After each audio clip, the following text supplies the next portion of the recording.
Doctor ortho Ayurvedic oil and capsule. अब दर्द भी घुटने टेकेगा। पश्चिम एशिया में जारी तनाव के बीच भारत की बड़ी कूटनीतिक जीत। हॉर्मुज से निकलकर शिवालिक एलपीजी करियर गुजरात के मुंद्रा पोर्ट पर पहुंचा। शिवालिक में 45,000 मीट्रिक टन से अधिक एलपीजी लदी हुई। जंग के 7वें दिन दुनिया का सबसे बड़ा दुबई एयरपोर्ट बंद। ड्रोन हमले के बाद लगी आग। ट्रंप की अपील के बावजूद जापान, ऑस्ट्रेलिया, जर्मनी और फ्रांस ने हॉर्मुज में अपने युद्धपोत भेजने से किया इंकार। बौखलाए ट्रंप ने हॉर्मुज स्ट्रेट पर नाटो को दी चेतावनी, मदद नहीं तो नाटो का भविष्य बहुत बुरा होगा। ओडिशा के कटक में अस्पताल में लगी भयानक आग। आईसीयू में भर्ती 10 मरीजों ने गंवाई जान। अस्पताल अग्निकांड की होगी न्यायिक जांच। सीएम मांझी ने 25 लाख मुआवजे का किया ऐलान। नक्सल मुक्त अभियान के तहत झारखंड पुलिस को मिली बड़ी कामयाबी। लातेहार पुलिस ने 10 लाख के इनामी नक्सली मृत्युंजय भुइया को किया गिरफ्तार। 2 लाख का इनामी सब जोनल कमांडर बबलू भी गिरफ्तार। वहीं खूंटी में पीएलएफआई से जुड़े 6 अपराधी गिरफ्तार। गाजियाबाद में बैंक मैनेजर की हत्या। पीएनबी बैंक के गार्ड ने मैनेजर की गोली मारकर की हत्या। मैनेजर के साथ छुट्टी को लेकर हुआ था विवाद।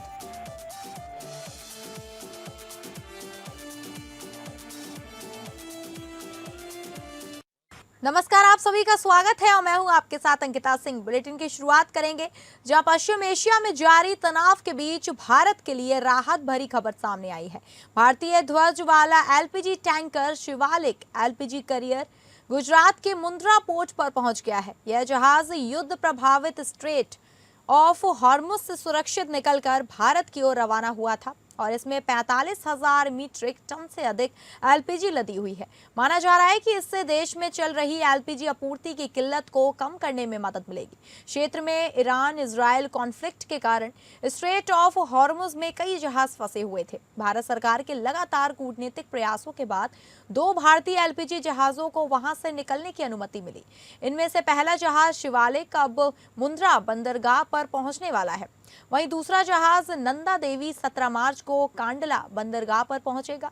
इसी बीच एक अन्य भारतीय ध्वज वाला तेल टैंकर जग लाडली की भी संयुक्त अरब अमीरात के फुजेरा से लगभग 80,800 टन कच्चा तेल लेकर सुरक्षित भारत के लिए रवाना हुआ है।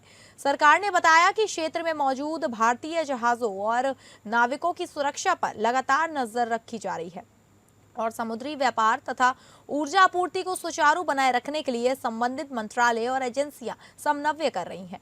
पूर्वी हिस्सों में फंसे जहाजों में से एक भारतीय ध्वज वाला तेल टैंकर जग प्रकाश शुक्रवार को युद्ध प्रभावित हॉर्मुज स्ट्रेट को पार कर गया था।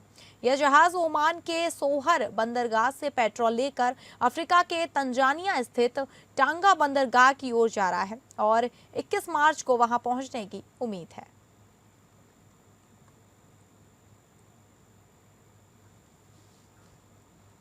पश्चिम एशिया में जारी संघर्ष दिन प्रतिदिन और भयावह होता जा रहा है। अमेरिका और इजरायल के भीषण हमलों से दहक रहे मोर्चे पर ईरान भी जोरदार पलटवार कर रहा है। मिसाइलों और ड्रोन की गरज के बीच यह संघर्ष अब 17वें दिन प्रवेश कर चुका है और पूरे क्षेत्र में तनाव चरम पर है। इसी उग्र हालात के बीच ईरान के विदेश मंत्री सैयद अब्बास अरागची ने रविवार को अमेरिका के उस दावे को खारिज कर दिया जिसमें कहा गया था कि ईरान युद्ध विराम चाहता है। उन्होंने साफ कहा कि ईरान ने ना तो कभी सीज फायर मांगा है और ना ही किसी तरह की बातचीत की मांग की है।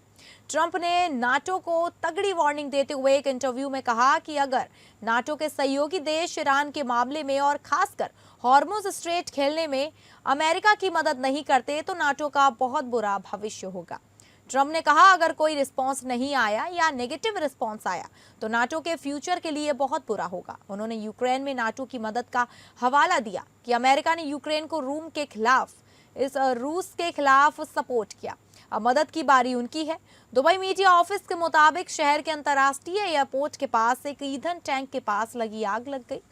सिविल डिफेंस की टीमों ने सफलतापूर्वक इस पर काबू पा लिया। मीडिया ऑफिस के अनुसार इस घटना में किसी के घायल होने की खबर नहीं है।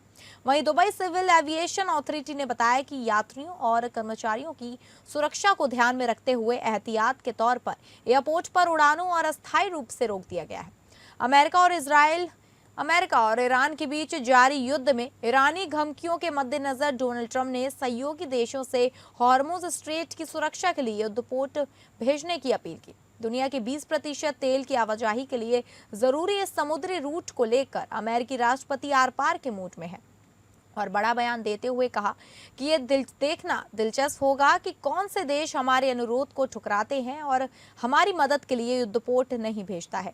इस बीच बता दें कि जापान से लेकर ऑस्ट्रेलिया और तुर्की तक ने हॉर्मुज में अपने युद्धपोत भेजने से लगभग इनकार कर दिया है। हॉर्मुज को लेकर ईरान की धमकियों के बीच ट्रंप ने कई देशों से युद्धपोत भेजने का आह्वान बीते दिनों किया था। इस बीच एयरफोर्स वन में बोलते हुए डोनाल्ड ट्रंप ने कहा कि वह हॉर्मुज को निगरानी के लिए अन्य देशों से सहयोग के लिए बातचीत कर रहे हैं। उन्होंने बताया कि उनका प्रशासन हॉर्मुज स्ट्रेट की सुरक्षा को लेकर 7 देशों से बातचीत कर रहा है। ट्रंप ने ईरान युद्ध के तीसरे हफ्ते में प्रवेश करने के साथ क्षेत्रीय स्थिरता और वैश्विक ऊर्जा बाजारों पर इसके प्रभाव पर जोर दिया।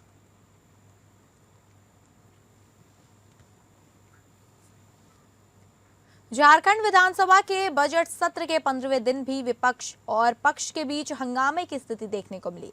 आज सत्र की कार्यवाही शुरू होने से पहले ही सदन के पोर्टिको में विपक्ष द्वारा हंगामेदार प्रदर्शन का आह्वान किया गया। इस दौरान राज्य सरकार से रसोइया एवं आंगनवाड़ी की सेविकाओं को मानदेय और सम्मानजनक वेतन दिलाने की मांग की गई, जिस पर पक्ष के कई विधायकों का बयान भी सामने आया। किसी भी चीज को, किसी भी मांग को लेकर के लोकतंत्र का ये अधिकार है उनका। हम इस चीज का स्वागत करते हैं। वो आंदोलन भी करें, अपनी बातों को विधानसभा के पटल पर भी रखें।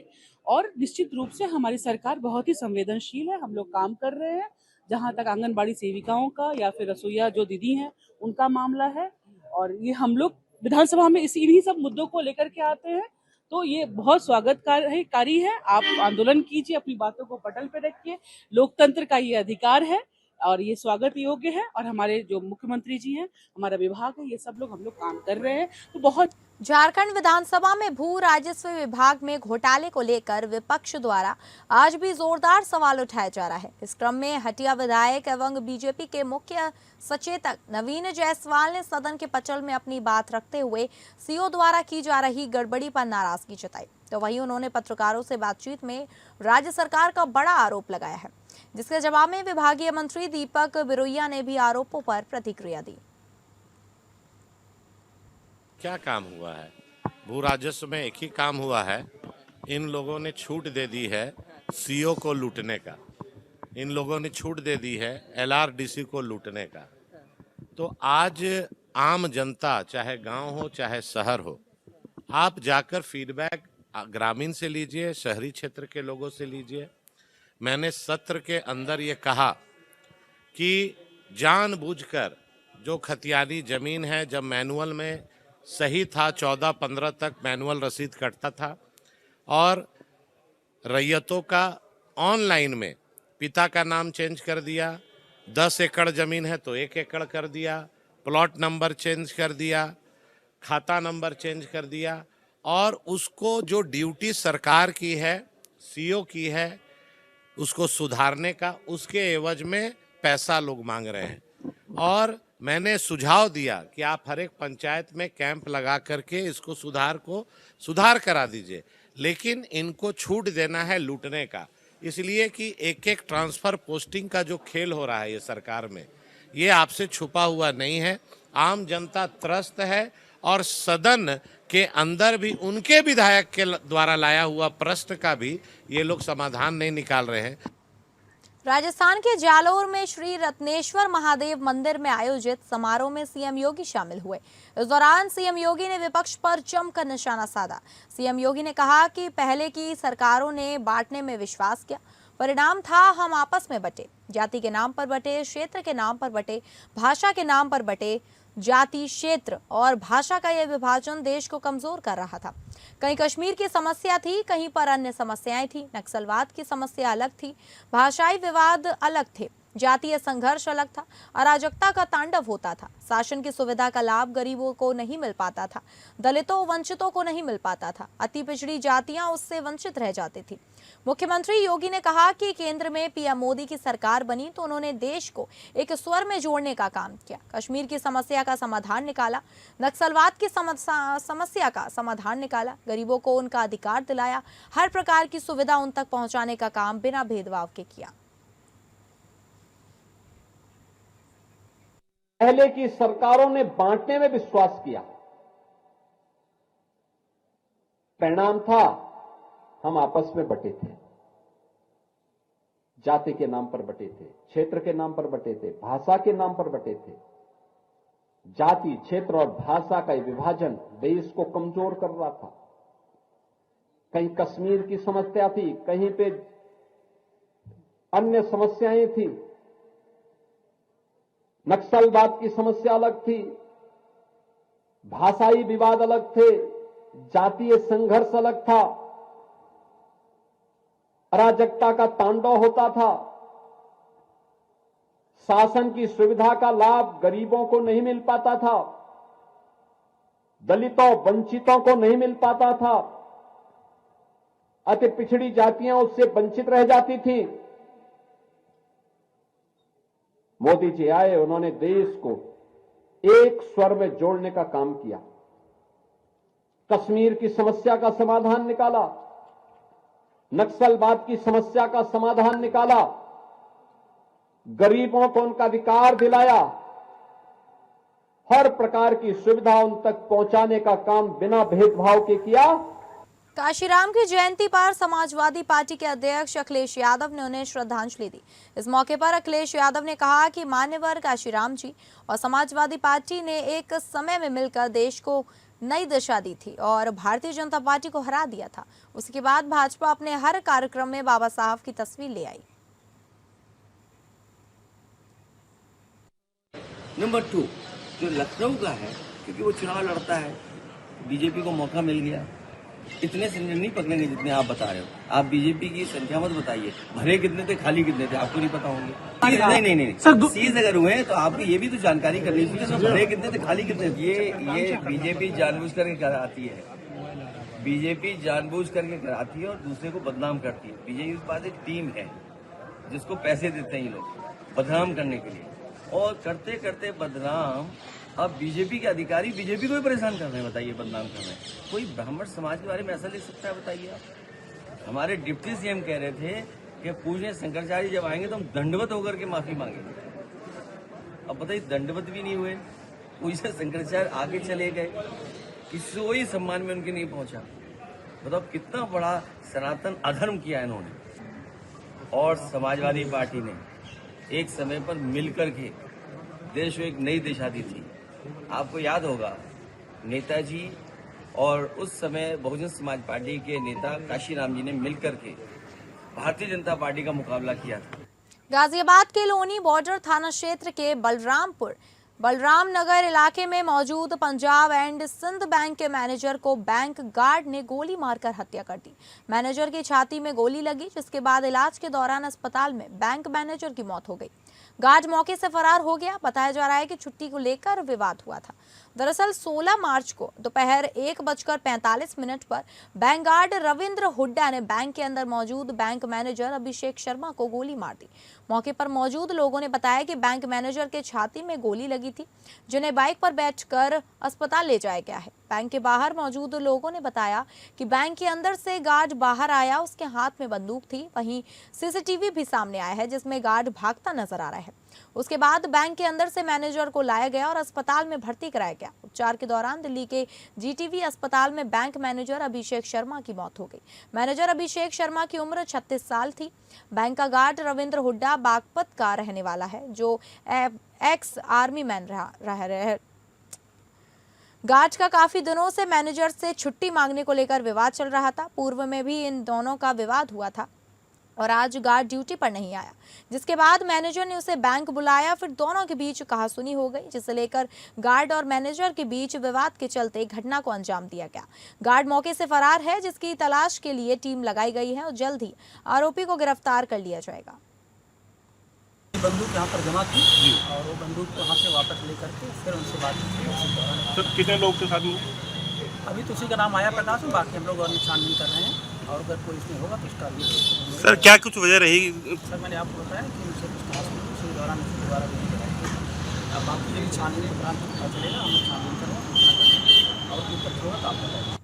नक्सल उन्मूलन अभियान के तहत झारखंड के लातेहार जिले में पुलिस ने एक 10 लाख के नामी नक्सली को धर दबोचा है। जानकारी के अनुसार पुलिस ने माओवादी नक्सली संगठन के जोनल कमांडर मृत्युंजय भुइया और 2 लाख का इनामी सब जोनल कमांडर बबलू को गिरफ्तार करने में बड़ी सफलता हासिल की है। पुलिस के अनुसार मृत्युंजय भुइया पर कुल 104 नक्सली हिंसा के मामले विभिन्न थाना क्षेत्र में दर्ज हैं और अलग अलग नक्सली घटनाओं में 44 पुलिसकर्मियों की हत्याकांड का वो शामिल रह चुका है, जो जिले के छिपादोहर थाना क्षेत्र अंतर्गत नवाडी चकलवा टोला का रहने वाला है, जबकि बबलू राम बिहार के अरवल जिले के किंजर थाना क्षेत्र का रहने वाला है। इस क्रम में जानकारी देते हुए लातेहार एसपी कुमार गौरव ने बताया कि 2 नक्सली मृत्युंजय भुइया और बबलू राम के पास से एक AK-47 स्वचालित हथियार, 21 गोलियां और 1,60,000 रुपए बरामद किए गए।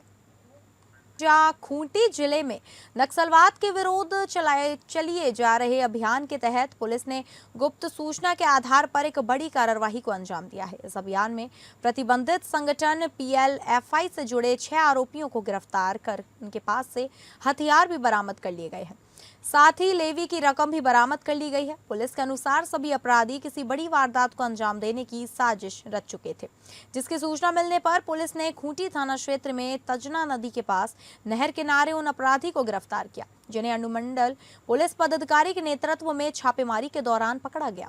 3 अपराधियों विजय भोक्ता, धीरज कुमार और अभिषेक कुमार उर्फ अभिषेक राम को गिरफ्तार करने के बाद उनके साथियों को कालामाटी टुंगरी के पास से गिरफ्तार किया गया, जिनका नाम शुभम कुमार पोद्दार उर्फ शुभम कुमार, निमिष गोप उर्फ हनी और राम अयोध्या शर्मा उर्फ राजा शर्मा बताया जा रहा है।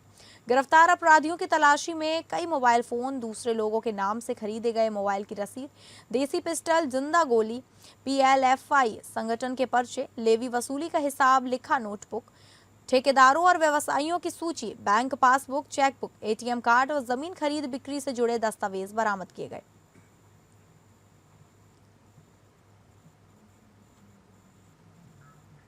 मोहल्ला मानपुर जिले में नक्सल विरोधी अभियान के दौरान सुरक्षा बलों को बड़ी सफलता मिली है। औंधी थाना क्षेत्र के जंगलों में मुठभेड़ के बाद नक्सलियों का कैंप ध्वस्त कर दिया गया।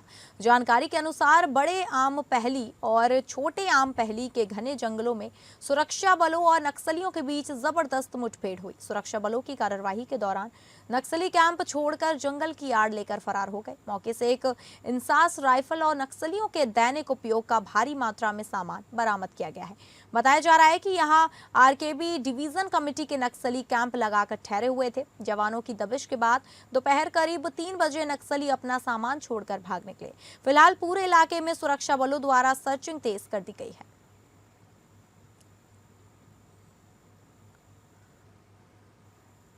धनबाद जिले में सोमवार पहले सुबह लगभग 4:30 बजे झरिया के भागावांद OP क्षेत्र में केंदुआ डी बस्ती के समीप कुख्यात अपराधी प्रिंस खान के गुर्गों से पुलिस की मुठभेड़ हो गई। इस दौरान प्रिंस खान के 2 गुर्गों को गोली लगने की सूचना मिली है, तो वहीं एक गुर्गा भागने के दौरान गिर गया, जिससे उसका पैर टूट गया। साथ ही 2 गुर्गों के फरार होने की सूचना मिल रही है। दरअसल जिला पुलिस को गुप्त सूचना मिली थी कि प्रिंस खान के 5 शूटर केंदुआ डी बस्ती के समीप खंडर नुमा खाली घर में छुपे हुए हैं, जिसके बाद भगाबांद OP के केंदुआडी बस्ती के समीप धनबाद पुलिस ने रांची पुलिस और पलामू पुलिस के साथ संयुक्त कार्रवाई करते हुए प्रिंस खान के शूटरों को घेर लिया, जिसके बाद अपराधियों ने पुलिस पर फायरिंग कर दी। फिर पुलिस ने भी जवाबी फायरिंग शुरू कर दी। फिलहाल पुलिस ने तीनों अपराधियों को इलाज के लिए अस्पताल में भर्ती करवाया है। इसके साथ ही आपको बता दें कि पकड़े गए अपराधियों में विक्की डोम, अफजल उर्फ अमन और अमन सिंह उर्फ कुबेर सिंह शामिल है। अमन सिंह जो पलामू का रहने वाला है, वहीं प्रिंस खान के ऑडियो वीडियो को सोशल मीडिया पर वायरल करता था। बताया जाता है कि पकड़े गए ये सभी अपराधी रांची में हुए हाल के दिनों में एक रेस्टोरेंट में फायरिंग घटना में शामिल थे। वहीं घटनास्थल से पुलिस ने आर्म्स, जिंदा बम, जिंदा कारतूस और मोबाइल फोन सहित अन्य सामान बरामद किया। इस क्रम में धनबाद एसएसपी प्रभात कुमार का साफ शब्दों में कहना है कि जो भी अपराधी गोली चलाएगा वो भी गोली जरूर खाएगा। फिलहाल पूरा क्षेत्र पुलिस छावनी में तब्दील है।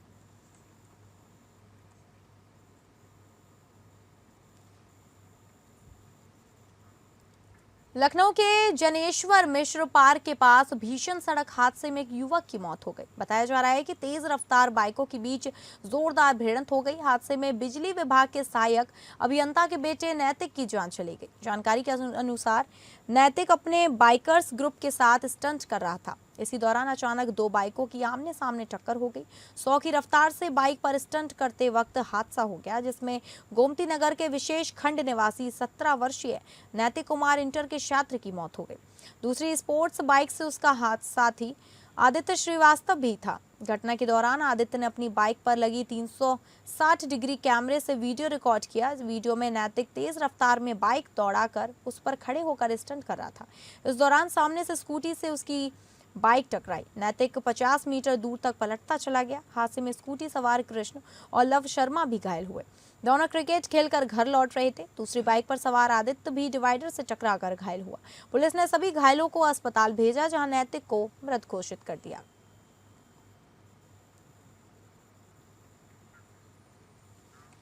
संभल जिले के बहजोई थाना क्षेत्र में इस्लाम नगर रोड पर दर्दनाक सड़क हादसा हो गया। एंग्लो वैदिक स्कूल के पास बाइक और स्कूटी की आमने सामने जोरदार टक्कर हो गई। टक्कर इतनी भीषण थी कि 3 लोगों की मौके पर ही मौत हो गई। वहीं हादसे में 2 अन्य लोग गंभीर रूप से घायल हो गए। सूचना मिलते ही 108 एम्बुलेंस की मदद से घायलों को प्राथमिक स्वास्थ्य केंद्र पहुंचाया गया। प्राथमिक उपचार के बाद दोनों घायलों को जिला अस्पताल रेफर कर दिया गया है। मौके पर पहुंची पुलिस पूरे मामले की जांच में जुटी हुई है।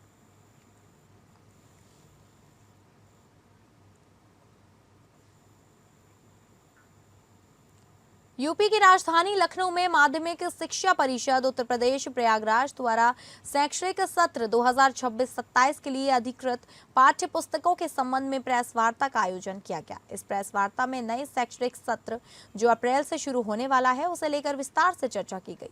प्रेस वार्ता में pioneer printers Agra, Pitambara books private limited, Jhansi और सिंगल एजेंसी लखनऊ के प्रतिनिधि शामिल रहे। कार्यक्रम में बताया गया कि अब किताबों की अलग अलग छपाई के कारण अभिभावकों को जो महंगी किताबें खरीदनी पड़ती हैं उस समस्या से काफी हद तक राहत मिलेगी। नई किताबों पर एक विशेष कोड छापा गया है। इस कोड की मदद से किताबों की छपाई में किसी प्रकार की बेईमानी या फर्जीवाड़ा नहीं किया जा सकेगा।